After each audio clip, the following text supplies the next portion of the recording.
हाँ भाई, यहाँ पर दो तीन हम लोग इम्पोर्टेंट पॉइंट की बात करें, ठीक है। एक पहला पॉइंट आप देखिएगा, ये कहा गया है कि एन डिफरेंट ऑब्जेक्ट्स को, ठीक है, एन डिफरेंट ऑब्जेक्ट्स को, ठीक है,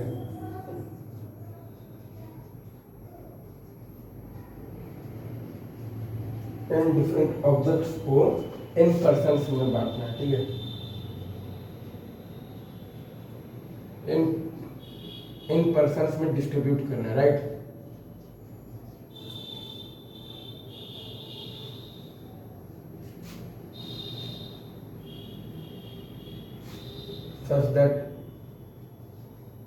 such that all objects will be distributed, ठीक है ना।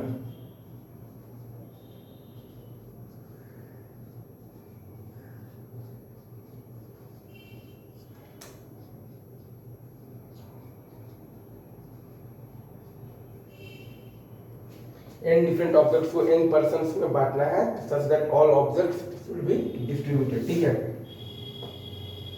And each gets at least one, and each gets at least one, ठीक है।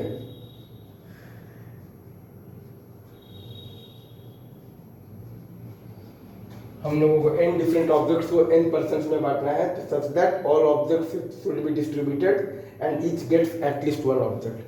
इसका हमें दिख रहा है कि फैक्टोरियल नहीं होगा आंसर, सिंपल सा बात है, इसमें कोई भी मतलब ये आपका लाइक P1 P2, ये P मतलब होता है बेसिकली पर्सन 1, पर्सन 2, पर्सन 3, ठीक है, डॉट आपके पास है पर्सन n तक है, ये आपके पास ऑब्जेक्ट 1, ऑब्जेक्ट 2, ऑब्जेक्ट 3, डॉट आपके पास ऑब्जेक्ट n तक है। तो इसको फैक्टोरियल n तरह से आप अरेंज करेंगे तो सबके पास एक एक चलता जाएगा, आसान सा बात है, ठीक है। अच्छा, अब आपके पास आता है बेसिकली तो दूसरा केस पर हम लोग बात करेंगे, ठीक है। ये आपका था पहला केस, राइट,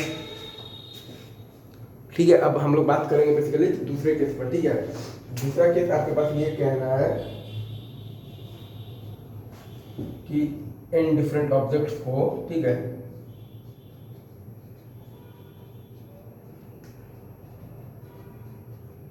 हमें बेसिकली आर पर्सन्स में ऐसे डिस्ट्रीब्यूट करना है, ठीक है, आर पर्सन्स में हमें ऐसे डिस्ट्रीब्यूट करना है, ठीक है, राइट, ताकि एन डिफरेंट ऑब्जेक्ट्स को आर पर्सन्स में हमें ऐसे बांटना है ताकि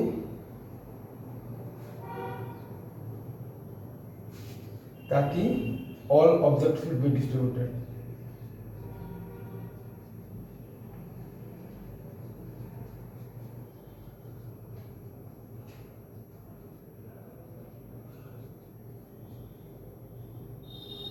and rest all objects should be distributed, बस, और हमारे पास कोई भी कंडीशन नहीं दिया हुआ है।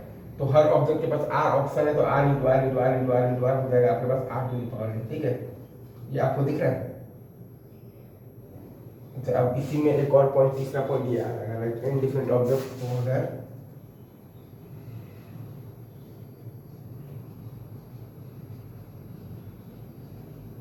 अगर एन डिफरेंट ऑब्जेक्ट्स को अगर आपको एन पर्सन्स में डिस्ट्रीब्यूट करना है, राइट, एन आपके पास पर्सन्स में डिस्ट्रीब्यूट करना है, ठीक है,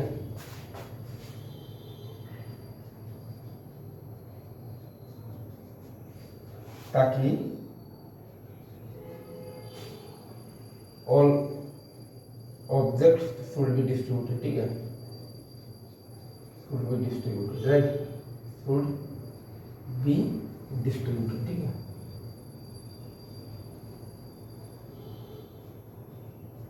इसका अगेन आपके पास आ जाएगा एन का पावर एन, क्या आ जाएगा आपके पास आ जाएगा बेसिकली एन का पावर एन, राइट, ठीक है।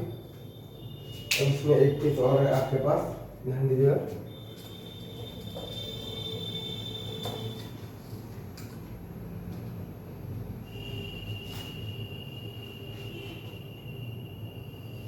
वो आपको ये कह रहा है कि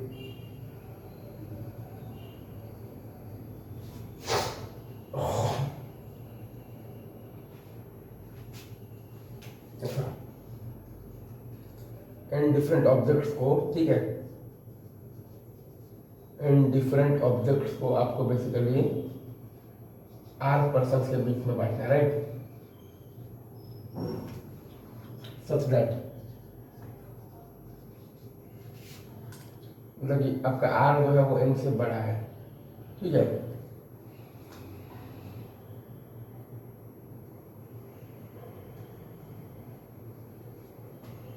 ठीक है,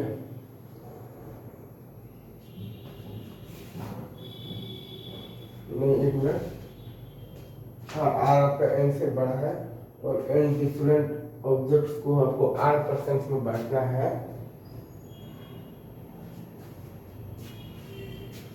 तो इस और आर आपका एन से बड़ा है, ठीक है ना, राइट। और all objects will be distributed, ठीक है। ठीक है, ये आपको दिया हुआ है, राइट। तो इसका आपके पास आंसर क्या आएगा? आप पहले आर सी एन, आर में से एन मतलब आर जो परसेंट में से एन परसेंट को सिलेक्ट कर लेंगे कि किसको हम लोग देंगे, और इनटू और जो एन ऑब्जेक्ट्स है उसको आप अरेंज कर दीजिएगा फैक्टोरियल एन में, ठीक है।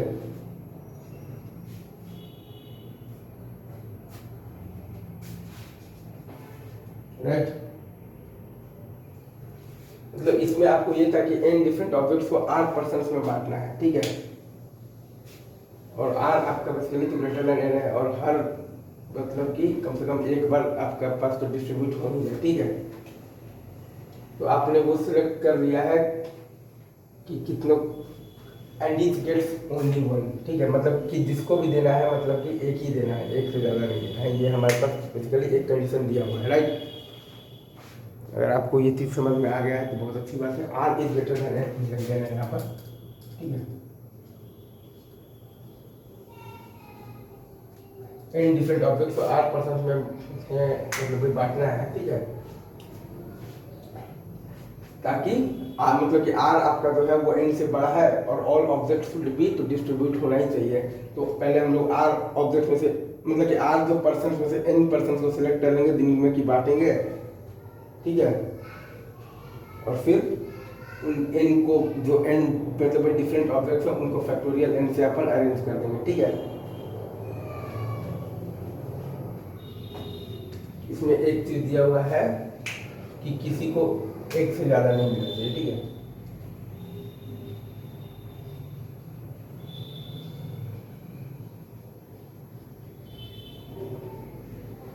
राइट, अच्छा अब इसमें एक चीज अगर आपके पास और दिया हुआ है, राइट,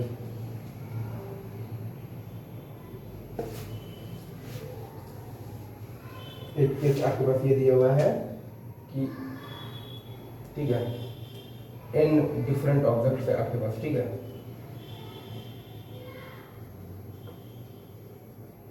इसको आपको आर परसेंट्स में बांटना है, राइट।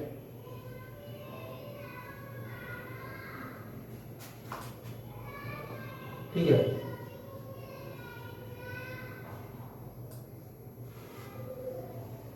ठीक है। और इसमें आपके पास कोई भी रिस्ट्रिक्शन नहीं है, no restrictions, no restrictions like all objects will be distributed.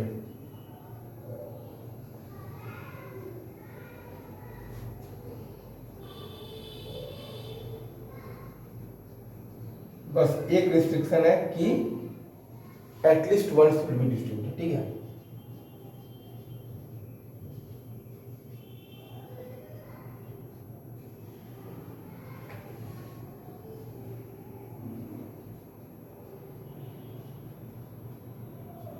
At least one should be distributed. तो हर ऑब्जेक्ट के पास बेसिकली हमारे पास आर प्लस वन चॉइस है, या तो आर पर्सन्स को दे दें और या तो किसी को ना दें। तो आर प्लस वन का पावर एन, ठीक है। और माइनस वन इसलिए करेंगे क्योंकि एक केस को हम लोग हटा देंगे। कौन से केस को हटाएंगे? जिस केस में कि कोई भी ऑब्जेक्ट तो किसी को दिए ही नहीं, क्योंकि वो केस नहीं लेना है, क्योंकि at least one should be distributed हमारे पास ये चीज लिखा हुआ है। तो नो रिस्ट्रिक्शन है, मतलब कि ऐसा नहीं है कि सारा ऑब्जेक्ट बांटना ही है, बट हाँ कम से कम एक बांटना है। मतलब आपके पास ये भी नहीं होना चाहिए कि आपने एक भी ऑब्जेक्ट बांटा ही नहीं, तो बस खाली एक वो केस को हटा देंगे। तो हर ऑब्जेक्ट के पास आर प्लस वन चॉइस है, आर पर्सन्स को बांटे, और एक चॉइस है कि वो बंदा किसी को ना दे। तो आर तो पर्सन्स को दे दे या फिर उस ऑब्जेक्ट को किसी को ना दे। तो r+1 चॉइस है हर ऑब्जेक्ट के पास, तो r+1 का पावर n -1 जिसमें कि कोई ऑब्जेक्ट आपने बांटा ही नहीं, बस एक वो केस को नहीं लेना है। या फिर आप इसको चाहे तो ऐसे भी आप मतलब चाहे तो लिख सकते हैं इसको कि n में से आप बेसिकली सबसे पहले तो एक मतलब 0 ऑब्जेक्ट को सिलेक्ट कर और उसमें आपने बेसिकली 0 लोगों में बांट दिया है, ठीक है। तो r का पावर मतलब कि एक ही है ना, तो r का पावर मतलब कि r का पावर 0, ठीक है, और प्लस nc1 इंटू r का पावर 1 प्लस nc2, तो 2 ऑब्जेक्ट मतलब भाई 2 ऑब्जेक्ट को सिलेक्ट कर और r का power 2 plus nc3 into r का पावर 3 प्लस डॉट आपके पास है ncn into r to the power n, जो कि आपके पास सॉल्व और -1, तो ये भी सॉल्व करने पर आपके पास वही आएगा r+1 to the power n -1, ठीक है। एक ही बात है, n डिफरेंट ऑब्जेक्ट्स को r पर्सन्स में आपको मतलब कि ऐसे डिस्ट्रीब्यूट करना है ताकि मतलब कि ऐसा कोई रिस्ट्रिक्शन नहीं है कि सारा ऑब्जेक्ट मतलब डिस्ट्रीब्यूट हो नहीं, बस एक चीज़ है कि ऐसा ना हो कि एक भी ऑब्जेक्ट तो डिस्ट्रीब्यूट ही ना हो। तो हर ऑब्जेक्ट के पास r+1 ऑप्शन है, या तो r पर्सन या तो वो r पर्सन के पास जाए या फिर वो बेसिकली किसी के पास ना जाए। तो r+1 ऑप्शन से हर ऑब्जेक्ट के पास, तो टोटल r+1 के पावर n हो जाएगा। और -1 ये केस हटाना है कि एक भी ऑब्जेक्ट आपने किसी को बांटाएंगे, या फिर आप बेसिकली ऐसे भी लिखना चाहे तो nc0 r⁴ plus nc1 r⁴ 1, ठीक है। या तो आप चाहें तो डायरेक्ट भी आप लिख सकते हैं, जैसे कि मैंने यहाँ पर लिखा है r+1 to the power n-1, और नहीं तो आपने पहले बेसिकली n में से 0 को सिलेक्ट कर r⁴ plus nc1 r⁴ 1 plus nc2 r⁴ 2 plus nc3 r⁴ 3, ठीक है, और प्लस डॉट आपके पास ncn r⁴n -1, जो कि आपके पास सॉल्व करने पर आ जाएगा r+1 का पावर n -1, ठीक है, इजी, ठीक है। अब इसके पहले वाला जो केस था आपके पास n डिफरेंट ऑब्जेक्ट्स को r पर्सन्स में बांटना है, ठीक है। तो हम पहले r ऑब्जेक्ट्स में से n ऑब्जेक्ट को सिलेक्ट कर लेंगे। No one gets to more than 1, इसमें एक ये चीज दिया होगा, तो rcn इंटू फैक्टोरियल n आ जाएगा, ठीक है, राइट। r में से n ऑब्जेक्ट को सिलेक्ट कर लेंगे और उन n को और उन n मतलब r में से n पर्सन्स को सिलेक्ट कर लेंगे और उन n पर्सन्स में n ऑब्जेक्ट्स को बांटने का हो जाएगा आपके पास तरीका फैक्टोरियल n हो जाएगा, ठीक है। तो ये चीज है, तो अभी रखते हैं इतना, बाकी बातें करेंगे आगे, ठीक है। तब तक आप सभी को बेस्ट ऑफ लक।